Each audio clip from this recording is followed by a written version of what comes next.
कई साल पुरानी बात है। माधवपुर नाम के एक छोटे से गांव में कमल नाम का एक लड़का रहता था।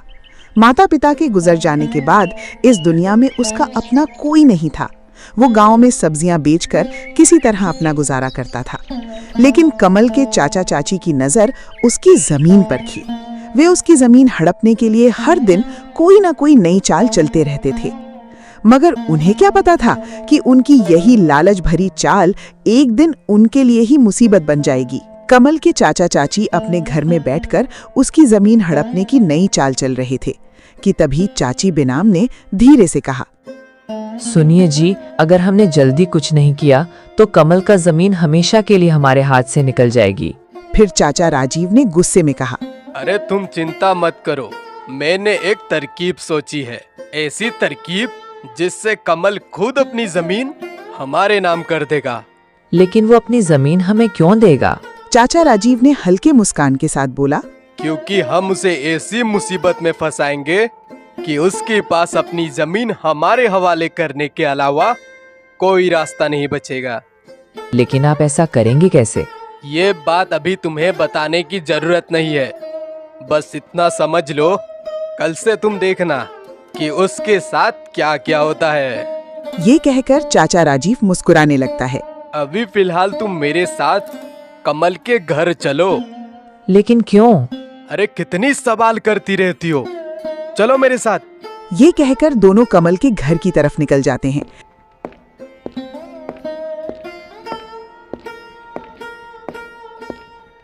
जहां कमल सब्जियां खरीदने के लिए बाजार की तरफ निकल रहा था कि तभी वहां उसके चाचा चाची पहुंच जाते हैं। कमल उन्हें अचानक देखकर घबरा जाता है। बेटा कमल, कहाँ जा रहे हो? वो क्या है ना चाचा, मैं सब्जी खरीदने के लिए जा रहा हूँ, फिर बाजार जाकर उन्हें बेचना भी है। पर आप लोग यहाँ कैसे? वो क्या है ना बेटा, हम लोग तुम्हें लेने के लिए आए हैं। तुम्हारी ये पढ़ने की उम्र है और तुम ये सब काम कर रहे हो तो हमें बिल्कुल भी अच्छा नहीं लग रहा।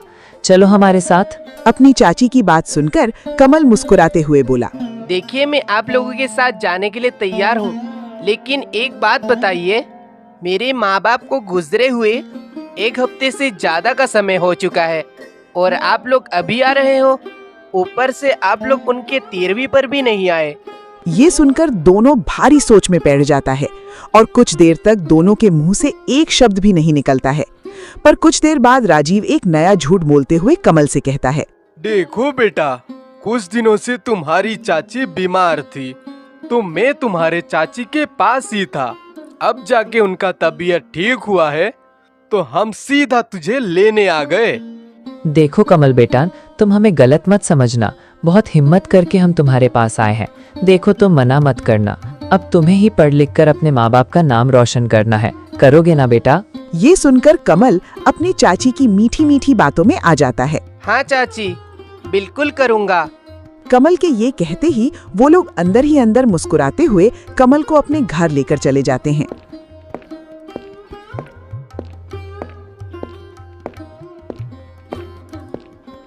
घर पहुंचने के बाद कुछ दिन वो लोग कमल का बहुत अच्छे से ध्यान रखते हैं। लेकिन एक दिन राजीव कमल को अपने पास बुलाकर कहता है, देखो कमल बेटा, तुम्हें पढ़ना है ना और अपने माँ बाप का नाम रोशन करना है। बताओ। हाँ चाचा जी, यही तो मेरा सपना है कि मैं खूब पढूं और बड़े आदमी बनकर अपने माँ बाबूजी का नाम रोशन करूं। ये हुई ना बात, इसीलिए मैं तुम्हारे स्कूल में दाखिला के लिए गया हुआ था। लेकिन वहाँ जाकर मुझे पता चला कि एक सफेद कागज पर तुम्हारे हस्ताक्षर चाहिए। चाचा जी, मेरा हस्ताक्षर? लेकिन मुझे तो ठीक से पढ़ना भी नहीं आता। आप ही बता दीजिए कि इसमें लिखा क्या है। अरे बेटा, तुम्हें पता ही है ना कि मैं भी ज्यादा पढ़ा लिखा नहीं हूँ। वैसे इसमें कुछ भी लिखा हो, तुम्हें क्या लेना देना।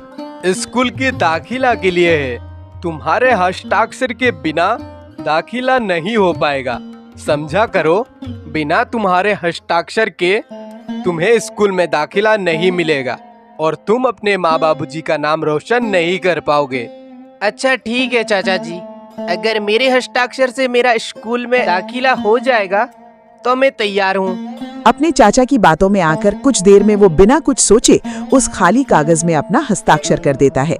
चाचा जी, अब मेरे स्कूल में दाखिला हो तो जाएगा ना? हाँ, क्यों नहीं, बिल्कुल हो जाएगा। अब देखो, तुम्हारा स्कूल में दाखिला हो जाने के बाद तुम्हें अच्छे से मन लगाकर पढ़ाई करना होगा, समझ गए ना? ये कहकर उसके चेहरे पर हल्का मुस्कान आ जाता है और फिर वो अंदर ही अंदर हंसते हुए बिनाम के पास पहुंचता है। क्या हुआ जी, बड़े खुश लग रहे हो। वैसे आज कमल को लेकर कुछ बात हुई है क्या? अरे क्यों ना हूँ खुश, बात ही कुछ ऐसी है। जानती हो, आज तो हमारा काम लगभग पूरा हो गया है। आप सच कह रहे हो? वैसे क्या हुआ है, अच्छी तरह बताइए ना। अरे मैंने कमल से एक खाली कागज में उसके हस्ताक्षर करवा लिए, समझी? ये सुनकर वो खुशी से झूमते हुए कहती है। लेकिन आप मुझे एक बात बताइए, आपने उसे मनाया कैसे? उसे शक तो नहीं हुआ ना? अरे उसे शक कैसे हो जाएगा, इतनी सफाई से जो मैं काम करता हूँ। मैंने उससे कहा कि स्कूल में उसका दाखिला करवाने के लिए उसके हस्ताक्षर बहुत जरूरी है, बिना हस्ताक्षर के दाखिला नहीं हो सकता है। लेकिन उसने आपसे कुछ पूछा नहीं, बिना कुछ पूछे अपना हस्ताक्षर कर दिया क्या? हाँ, बेचारा पढ़ाई के नाम पर इतना पागल था कि उसने कागज पढ़ने की या फिर कागज देखने की कोशिश तक नहीं की। क्या बताऊं, इतना बेवकूफ है ना वो। मुझे तो उसकी बातें सुनकर हंसी आती है। अब मुझे आप एक बात बताइए, क्या अब उस कागज से हम उसकी जमीन अपने नाम करवा सकते हैं? कोई परेशानी तो नहीं होगी? अरे कैसी परेशानी, देखो अब उसके हस्ताक्षर हमारे पास है, बस सही मौका देखकर कागज तैयार करवाना है, बस फिर उसकी जमीन हमेशा हमेशा के लिए हमारी हो जाएगी। ए जी सुनिए ना, फिर तो कमल के पास कुछ नहीं बचेगा ना? अरे यही तो हम चाहते थे ना, उसकी जमीन अब हमारी होगी और कमल को इस बात की भनक तक नहीं लगेगी। ये सुनने के बाद भी बिनाम के मन में एक सवाल उसे खाई जा रही थी। लेकिन आप मुझे एक बात बताइए, अगर बाद में उसे सच्चाई के बारे में पता चल गया तो क्या होगा? अरे जब तक उससे ये पता चलेगा, अरे तब तक बहुत देर हो चुकी होगी, तो वो कुछ भी नहीं कर पाएगा। और वैसे भी वो हम पर पूरा भरोसा करता है। बेवकूफ कहीं का, वो तो आपको अपना मानता है और यही सोचकर मुझे उस पर हंसी आ रही है। ये काम इतनी आसानी से पूरा हो जाएगा, ये मैंने सपने में भी नहीं सोचा था। फिर दोनों एक दूसरे को देखकर मुस्कुराने लगते हैं। दूसरी तरफ कमल अपने स्कूल जाने के सपने देख रहा होता है और उसे जरा भी अंदाजा नहीं होता है कि उसकी चाची उसके साथ अब क्या करने वाली है। अब ऐसे करते करते यूं ही कुछ दिन बीत जाता है और इन दिनों में कमल के चाचा चाची अपना असली रंग दिखाना शुरू कर देता है। एक दिन की बात है, कमल स्कूल को लेकर चाची बिनाम से बात करने आता है। चाची, चाचा कहाँ है? मुझे उनसे पूछना था कि मैं स्कूल कब से जाऊंगा। कमल की बात सुनकर चाची ने झूठी चिंता दिखाते हुए कहा, तुम्हारे चाचा ने कहा कि इस साल तो नहीं हो पाएगा, पर अगले साल से तुम स्कूल जा पाओगे। वैसे मुझे तुम्हें कुछ बताना था बेटा, तेरे चाचा की तबीयत आजकल ठीक नहीं रहती, वो काफी बीमार है और घर से बाहर भी नहीं निकल पा रहा है। ये सुनकर कमल चिंतित होकर बोला, ये क्या कह रहे हो आप? चाचा बीमार है तो आपने मुझे पहले क्यों नहीं बताया? मैं उनसे मिलने आता। देखो बेटा, तुम परेशान मत हो, बस तुम एक काम करो, आज से तुम दोबारा से अपना सब्जी बेचना शुरू कर दो, क्योंकि तेरे चाचा के इलाज के लिए कुछ पैसों की जरूरत है। देखो बेटा, अगर तू नहीं करना चाहता तो कोई जबरदस्ती नहीं है, मैं ही कुछ इंतजाम कर लूंगी। ये सुनकर कमल बिना कोई शक के बोला, चाची, ये आप क्या बोल रहे हो? रहने दीजिए, आप क्या इंतजाम करोगे? कोई जरूरत नहीं है। देखिए चाची, अब चिंता मत कीजिए, मैं हूँ ना। मुझे पता था मेरा बेटा, तुम मेरी बातों को कभी इनकार नहीं करोगे। भगवान तुझे हमेशा खुश रखेगा। कमल बिना कुछ सोचे घर से निकल जाता है।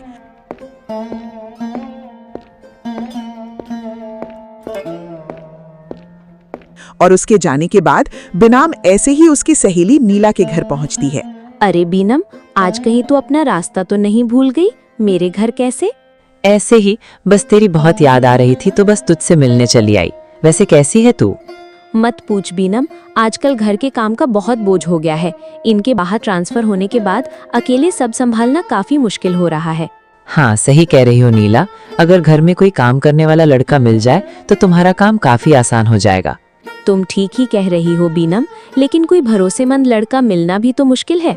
बिनाम कुछ देर सोचने के बाद बोली, देखो, अगर तुम्हें छोटा मोटा काम करने वाला लड़का चाहिए तो मेरे दिमाग में एक लड़का है। कौन? और कौन? कमल। वो बेचारा अकेला रहता है और सब्जियां बेचकर अपना गुजारा करता है। अगर तुम उसे अपने घर में काम पर रख लो तो तुम्हारा काम भी आसान हो जाएगा और उसकी भी मदद हो जाएगी। लेकिन क्या वो हमारे घर में काम करने के लिए मानेगा? अरे नीला, तुम उसकी चिंता मत करो, मैं उससे बात कर लूंगी। वैसे भी वो उसे पैसों की जरूरत रहती है और तुम्हें पता है वो मेरी कोई बात नहीं टालता। फिर नीला ने कुछ सोचकर बोला, तो फिर ठीक है, अगर वो काम ठीक से करेगा तो मैं उसे हर महीने पैसे देने के लिए तैयार हूँ। ये सुनकर बिनाम के चेहरे में हल्की मुस्कान आ गई। बस फिर क्या है नीला, तुम कमल को अपने घर का काम दे दो, बाकी उसे मनाने की जिम्मेदारी तो तुम मुझ पर छोड़ दो। ठीक है बीनम, लेकिन ध्यान रखना, मुझे काम चोरी बिल्कुल पसंद नहीं है। अरे नहीं नहीं, तुम उसकी बिल्कुल भी चिंता मत करो। कमल को मैं सब अच्छी तरह समझा दूंगी। बिनाम मन ही मन खुश हो रही थी। उसे कमल की मदद करने की कोई चिंता नहीं थी। उसकी नजर तो हर महीने मिलने वाले पैसों पर थी। अगर कमल नीला के घर अच्छी तरह काम करने लगेगा तो बिना कुछ किए हर महीने मेरे हाथ में पैसे आएंगे। इससे अच्छा मौका मुझे कहाँ मिलेगा। घर पहुंचने के बाद वो अपने पति राजीव को सारी बातें बता देती है और उसकी बातें सुनकर चाचा के चेहरे पर खुशी आ जाता है। अरे वाह, कमाल कर दिया तुमने। बिना मेहनत किए हर महीने पैसे मिलेंगे, सोच कर ही मजा आ रहा है। अब आप देखना, कमल को भी मैं आसानी से मना लूंगी। मानना पड़ेगा, सच में तुमसे ज्यादा चालाक इस दुनिया में कोई नहीं। फिर दोनों एक दूसरे को देखकर मुस्कुराने लगे, लेकिन उन्हें क्या पता था कि उनकी यही चाल आगे चलकर उनके लिए बड़ी मुसीबत बनने वाली थी, क्योंकि बाहर खड़ा विद्या उनकी सारी बातें सुन लेता है। विद्या गांव का एक बहुत ईमानदार आदमी था जो कमल के पिताजी को बहुत मानता था। वो तो यहाँ कमल का हालचाल पूछने आया था, पर अब ये सब सुनने के बाद वो यहाँ से चुपचाप कमल से मिलने के लिए बाजार की तरफ निकल जाता है।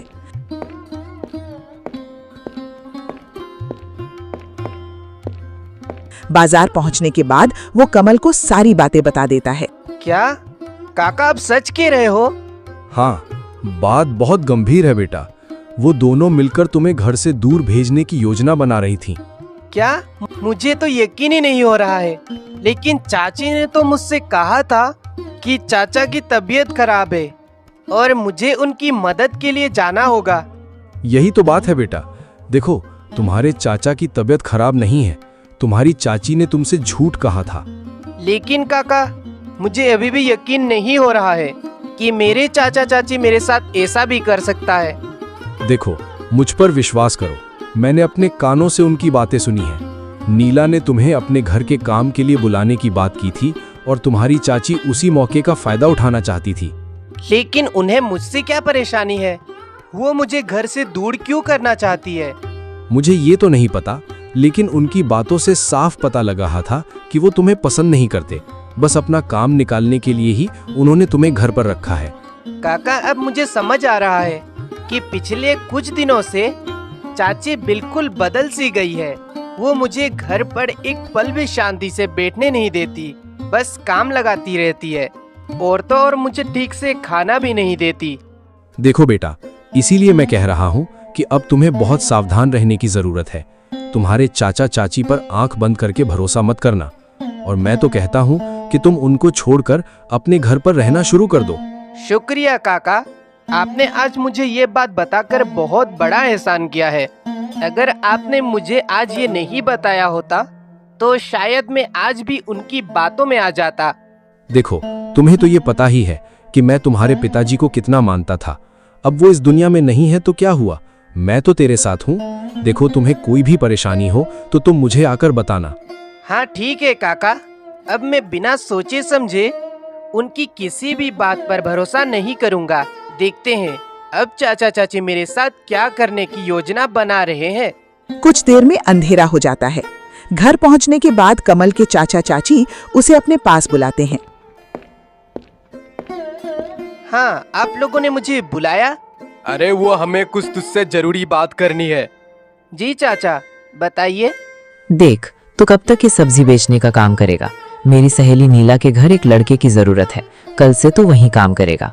ये सुनकर कमल के पैरों तले जमीन खिसक जाती है और फिर वो इनकार करते हुए कहता है, नहीं चाची, मैं नहीं जाऊंगा, मेरा मन नहीं है। तेरे कहने से होगा?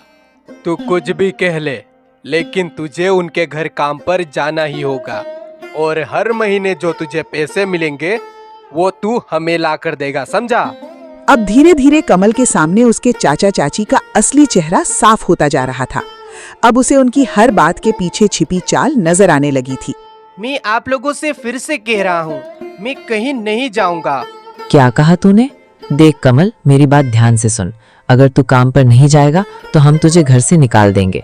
चाचा, चाची, मैंने सोचा था कि आप लोग मुझे बहुत प्यार करते हो।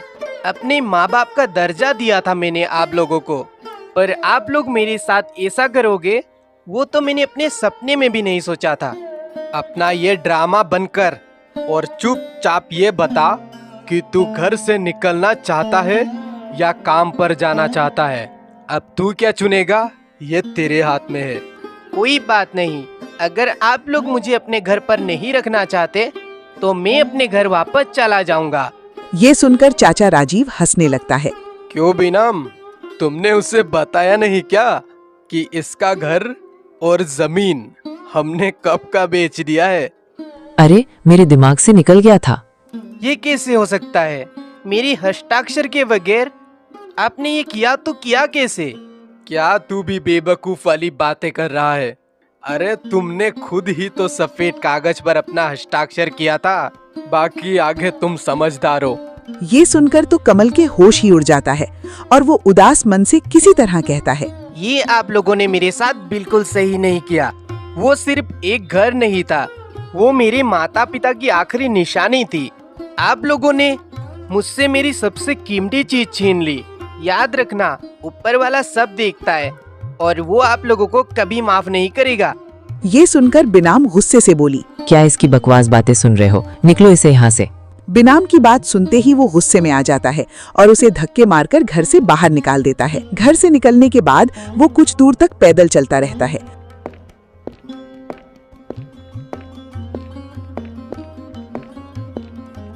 और आखिरकार दूसरे गांव पहुंच जाता है। वहां पहुंचकर वो कई लोगों से मदद की गुहार लगाता है, लेकिन कोई भी उसकी मदद करने के लिए आगे नहीं आता। आखिरकार गांव के एक आदमी की नजर उस पर पड़ती है और उसकी हालत देखकर उसे उस पर दया आ जाती है। मैं तुम्हारी ज्यादा मदद तो नहीं कर सकता, लेकिन अगर तुम इस गांव के जमींदार वीरू के घर जाओगे तो शायद तुम्हारी कोई ना कोई मदद जरूर हो जाएगी। वीरू इस गांव का जमींदार था। वो बहुत ही दयालु और नेक इंसान था। उसका दिल साफ था और वो हमेशा जरूरतमंद लोगों की मदद करने के लिए तैयार रहता था। गांव में हर कोई उसकी बहुत इज्जत करता था और इतनी तारीफ सुनकर कमल जमींदार वीरू के घर पहुंचता है।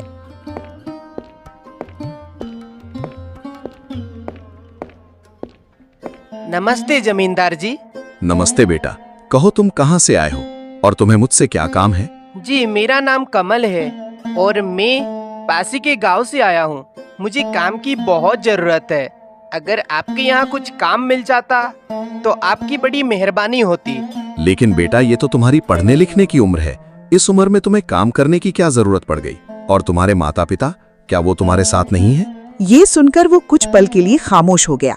अपनी असली पहचानी छुपाते हुए उसने उदास स्वर में जमींदार वीरू से झूठ बोल दिया। जी जमींदार जी, अब वो इस दुनिया में नहीं रहे। उनके जाने के बाद मेरे चाचा ने मुझे अपने घर पर बहुत प्यार से रखा था, पर मैं उन पर बोझ नहीं बनना चाहता था, तो इसलिए मैं घर से निकल आया। अच्छा, सुनकर बुरा लगा। वैसे मैं तुम्हें काम तो दे दूंगा, लेकिन मेहनत करने से पीछे तो नहीं हटोगे? नहीं जमींदार जी, मुझे कोई भी काम दे दीजिए, मैं पूरी मेहनत और ईमानदारी से करूंगा। ठीक है, तो ऐसा करो, मेरे खेतों में काम कर लिया करो। खेत की देखभाल करना, जरूरत पड़ने पर जुताई और दूसरे कामों में हाथ बटाना। जी जमींदार जी, मैं कर लूंगा। और मेरी बकरियों को भी रोज चराने ले जाना, उनका अच्छे से ध्यान रखना। ठीक है, मैं बकरियों को भी संभाल लूंगा। अच्छा ठीक है, आज से ही काम शुरू कर दो। मेहनत से काम करोगे तो तुम्हें मेहनत की पूरी मजदूरी मिलेगी। बहुत बहुत शुक्रिया आपका। आपने मेरी कितनी बड़ी मदद की है मैं आपको बता भी नहीं सकता, लेकिन मुझे आपसे एक और बात करनी थी। हाँ बोलो बेटा। जमींदार जी, मेरे पास रहने के लिए कोई जगह नहीं है। अगर आपके यहाँ कोई छोटा सा खाली कमरा हो तो क्या मैं वहाँ रह सकता हूँ? मैं उसका पूरा ध्यान रखूंगा। हाँ, मेरे घर पर एक कमरा काफी समय से खाली है, तुम चाहो तो उसमें रह सकते हो। सच में जमींदार जी, मैं आपका ये एहसान कभी नहीं भूल पाऊंगा। देखो, एहसान जैसी कोई बात नहीं है, बस अपनी मेहनत और ईमानदारी से काम करना। जी जमींदार जी, मैं आपको कभी शिकायत का मौका नहीं दूंगा। कमल के चेहरे पर संतोष की मुस्कान आ जाती है। उसे अब अपने जीवन की एक नई शुरुआत दिखाई देने लगती है। अब अगले दिन से ही कमल अपने काम पर लग जाता है, जैसे जमींदार के खेत पे काम करना, बकरियों को चरा कर लाना, फिर घर का छोटा मोटा काम करना। अब जमींदार के पास काम करते करते 5 साल बीत चुके थे और इतने सालों की ईमानदारी और मेहनत को देखकर वीरू काफी खुश था। इसीलिए एक दिन वीरू कमल को अपने पास बुलाकर उससे कहता है, देखो बेटा, आज तुम्हें अपने पास एक खास बात करने के लिए बुलाया है। जी कहिए। कमल, तुम्हें मैंने यहाँ काम करते हुए पूरे 5 साल हो चुका है। इन 5 सालों में मैंने तुम्हें दिन रात मेहनत करते देखा है। आपने मुझे उस वक्त काम दिया था जब मेरे पास कुछ भी नहीं था। बस उसी एहसान को याद करके मैं अपना काम पूरी ईमानदारी से करता हूँ। यही तो तुम्हारी सबसे बड़ी खूबी है बेटा। मैंने बहुत से लोगों को काम करते देखा है, लेकिन तुम्हारे जैसा मेहनती और ईमानदार लड़का बहुत कम देखा है। आपका आशीर्वाद है बस। वैसे जमींदार जी, मुझे आपसे एक सच कहना है जो इतने सालों से मैंने आपसे छुपा कर रखा था। कैसा सच? कहो। ये सुनकर कमल ने अब तक अपने चाचा चाची द्वारा किए गए सारे अत्याचार जमींदार के सामने बता दिए। उसने बताया कि कैसे उसके चाचा चाची ने उसकी जमीन छीन ली, फिर उसे दूसरे के घर काम करने के लिए भेजना चाहा, और जब उसने वहां जाने से मना कर दिया तो उसे बेरहमी से घर से धक्के मारकर बाहर निकाल दिया। क्या उन्होंने तुम्हारी जमीन भी छीन ली और तुम्हें घर से भी निकाल दिया? ये तो सरासर अन्याय है। कमल, इतने सालों से तुमने ये सब अकेले सहा और मुझे कुछ बताया तक नहीं। आप ही बताइए, मैं क्या करता? मेरे पास अपना कहने वाला कोई नहीं था। अरे अब तुम अकेले नहीं हो कमल। जिसने तुम्हारे साथ गलत किया है उसे उसके किए का जवाब देना होगा। मैं तुम्हारे साथ खड़ा हूँ। मुझे उनसे कोई बदला नहीं लेना है, और वैसे भी मैं कौन होता हूँ बदला लेने वाला? ऊपर वाला सब देखता है जमींदार जी। सबको अपने कर्मों का फल जरूर मिलेगा। बाकी मुझे बस मेरी जमीन चाहिए, क्योंकि वो जमीन मेरी माँ बाप की आखिरी निशानी थी। ठीक है, तो फिर तुम एक काम करना, शाम को तैयार रहना। तुम्हारी जमीन मैं तुम्हें वापस दिलाऊंगा। ये सुनकर कमल काफी खुश हो जाता है, पर उसकी ये खुशी ज्यादा देर तक टिकने वाली नहीं थी, क्योंकि शाम के समय वीरू की तबीयत अचानक से बहुत खराब हो जाता है।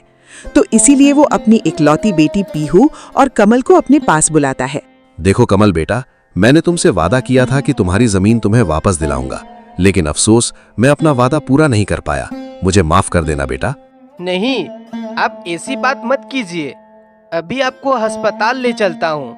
डॉक्टर आपका इलाज करेगा और आप बिल्कुल चिंता मत कीजिए, अब ठीक हो जाओगे। नहीं, अब मुझे अस्पताल ले जाने की कोई जरूरत नहीं है। मुझे एहसास हो गया है कि मेरे जाने का समय अब आ चुका है। पिताजी, आप ऐसा मत कहिए। हम आपको कुछ नहीं होने देंगे। हम अभी अस्पताल चलते हैं। देखो बेटी, हर इंसान को एक दिन इस दुनिया से जाना पड़ता है। अब मेरा समय भी आ गया है, लेकिन जाने से पहले मैं तुम दोनों से कुछ कहना चाहता हूँ। ये आप क्या कहने की बात कर रहे हो? देखो, पहले तुम दोनों मेरी बात ध्यान से सुनो। मैंने अपनी आधी संपत्ति अपनी बेटी के नाम कर दी है और अपनी बाकी आधी संपत्ति तुम्हारे नाम। लेकिन मैं आपकी संपत्ति कैसे ले सकता हूँ? नहीं नहीं, मुझे नहीं चाहिए। देखो कमल, तुम सिर्फ एक साधारण लड़के नहीं हो, तुम तो मेरे बेटे जैसे हो। तुमने इतने साल ईमानदारी और मेहनत से मेरा साथ दिया है। पिताजी, मैं आपकी बात समझ रही हूँ, लेकिन कमल और मैं। देखो बेटी, मेरी आखिरी इच्छा है कि तुम दोनों आपस में शादी कर लो। तुम दोनों एक दूसरे का साथ देना और मिलकर इस घर और सारी संपत्ति को संभालना। ये सुनकर तो दोनों के पैरों तले जमीन खिसक जाती है। ये आप क्या कह रहे हो? ये कैसे हो सकता है? पीहू मुझसे शादी क्यों करेगी? मैं तो गरीब हूँ। मेरे पास पीहू को देने के लिए कुछ भी नहीं है। देखो बेटा, पीहू तुमसे ही प्यार करती है और वो तुमसे शादी करना चाहती है। अगर ऐसी बात है तो मुझे कोई एतराज नहीं है। मैं आपसे वादा करता हूँ कि मरते दम तक मैं इसका हाथ कभी नहीं छोड़ूंगा। यही सुनना चाहता था। मेरा कोई बेटा तो है नहीं, इसीलिए अब से इस घर की जिम्मेदारी तुम दोनों की है। कमल, मेरी फूल जैसी बेटी का हमेशा ख्याल रखना और तुम दोनों मिलकर इस संपत्ति को संभालना। मैं आपको वचन देता हूँ कि आपका दिया हुआ ये भरोसा कभी टूटने नहीं दूंगा।